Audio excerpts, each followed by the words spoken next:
It was a classic day out with my friends on a hot summer night. I drove by Samuel's house to pick him up to go to the city center and meet Ethan and Gary. I promised them that I would get us all back home with my car. We planned to meet at a closed parking lot Ethan told us about, where we would leave the car and go on have some fun for the night, and so we did. We arrived at the parking lot. Nothing special about it, except it was a large building that Samuel and I didn't expect to be there, with lots of floors. So many that I doubt that they were ever got to be used. It was pretty obvious since there weren't any lights at the higher floors, hinting that nobody was supposed to go up there to park their car or wander around. Something that we found out the hard way. A phone call later, we got together with the boys at the third floor and started away out of the parking lot by the stairs. When we left that place, the sun was getting down and it was getting darker outside. My friends and I had all the free time we wanted that day, so we didn't mind getting back home late, as long as we would be careful that we didn't overdo it and go back to the parking lot to get the car before it closed. A handful of hours and drinks later, even though a little bit tired, we successfully got back in time, even having about 15 minutes to spare thanks to Gary, that had his eyes on the clock every now and then. It was time well spent with my friends, an enjoyable adventure whose end we still can't believe until this day. It was pitch black outside when we returned. Before starting my car to get home, Ethan told us about the view from the rooftop, which he heard was really overwhelming because you could see the city's lights from above. At first, Samuel stated that we didn't have the spare time to go up the floors and take a look, but Ethan, Samuel, and I talked him into it. So, we went up the stairs together. Unlike the first time we took the stairs, this time they seemed different, more narrow, less welcoming and kinda creepy, with sparking LED lights and unbearable signs around us. We couldn't help noticing the fear in each other's eyes. We carried on anyways. Our fear wasn't going to stop us.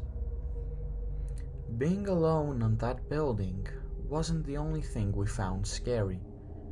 The temperature was getting lower and lower pretty fast as we were moving up the stairs, one floor after the other. Gary said that must be because we were getting higher and higher in the building, but Ethan ironically stated that this couldn't be it. We weren't that high. We all laughed at the pun for a moment, but we didn't talk about the strange ascertainment any further. I was feeling a bit uncomfortable with the whole situation that we were experiencing, but I stayed silent, as all of us did. But I could tell that we were all knew something was wrong. We were chit-chatting and laughing around until we finally arrived at a door. It felt like forever.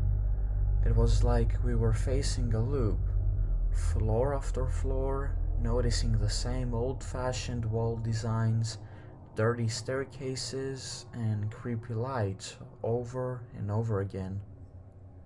That feeling of repeat was immediately replaced by concern and disgust after we witnessed what was in front of us. The door seemed old and rusty. It was all scratched up, full of damage marks like they were viciously carved on its surface by something very sharp. The floor beneath us was covered with deep red stains and some moss.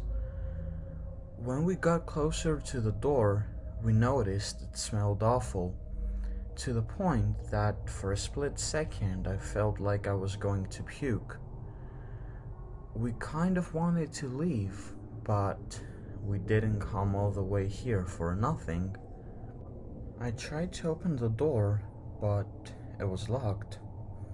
It didn't matter how much I kept trying, it just wasn't going to open.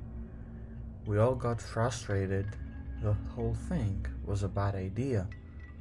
Samuel asked Ethan where the hell did he even hear about this view he was talking about.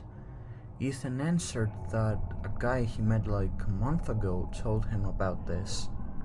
Well, what did the guy say back to you afterwards about the damn view he supposedly saw? I asked. Ethan said that he didn't hear from him since, kinda embarrassed that he trusted a random guy. That's when I took my hand off the door's knob, shocked to find that what I thought was dirt on the knob and now on my hand was actually dry blood. I showed them my hand. We all looked at it, terrified, and froze.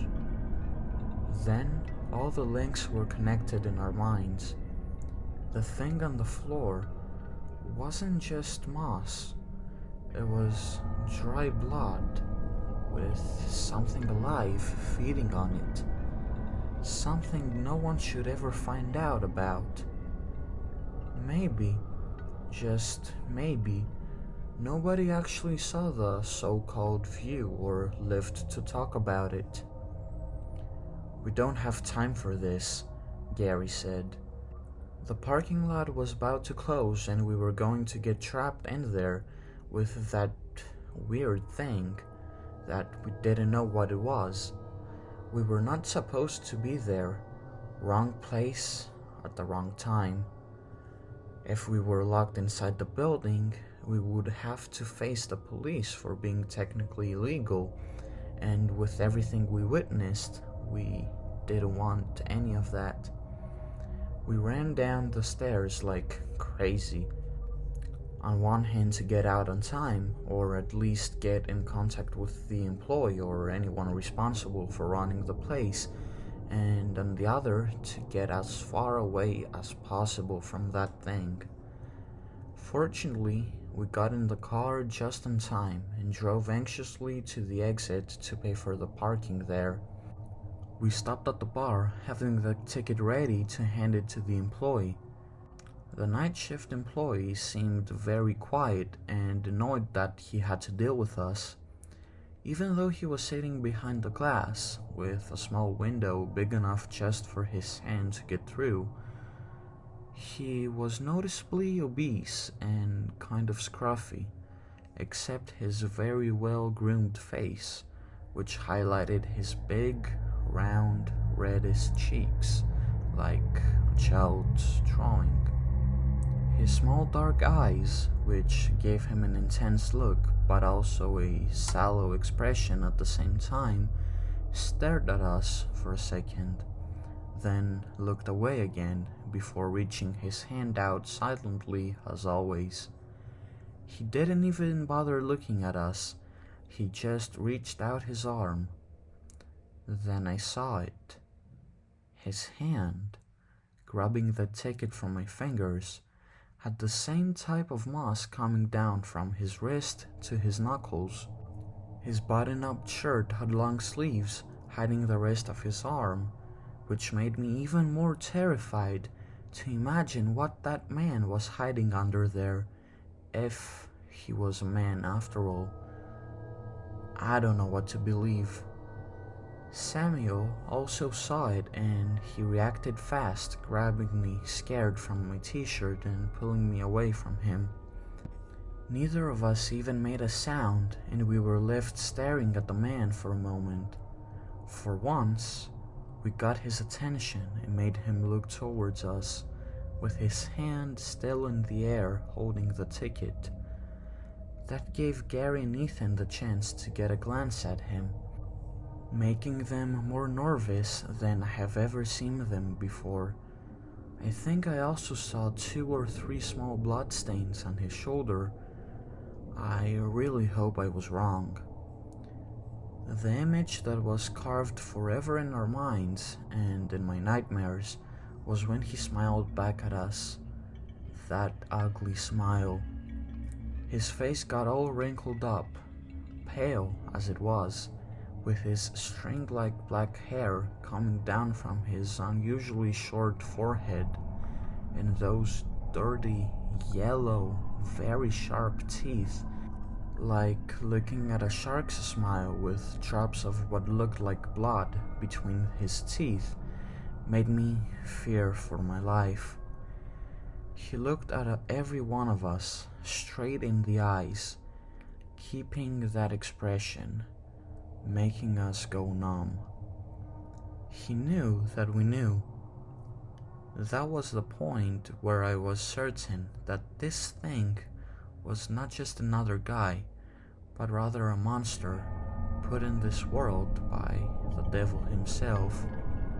I instinctively stepped on the gas and didn't care about the bar or the car getting hit. The only thing I could think about was to get the furthest away I could from him as fast as possible. That night, we didn't sleep. We were talking about it all together until dawn, trying to find some logic in this nonsense, trying to convince ourselves nothing of that happened. But we couldn't. We promised to ourselves that we would never step near that place again, no matter what. If you're listening to my story, I suggest you shouldn't go as well. And if I didn't convince you, you're not the only one. No one except us believes any word of what I said. But for the love of God, at least, please don't go to see the rooftop view at night.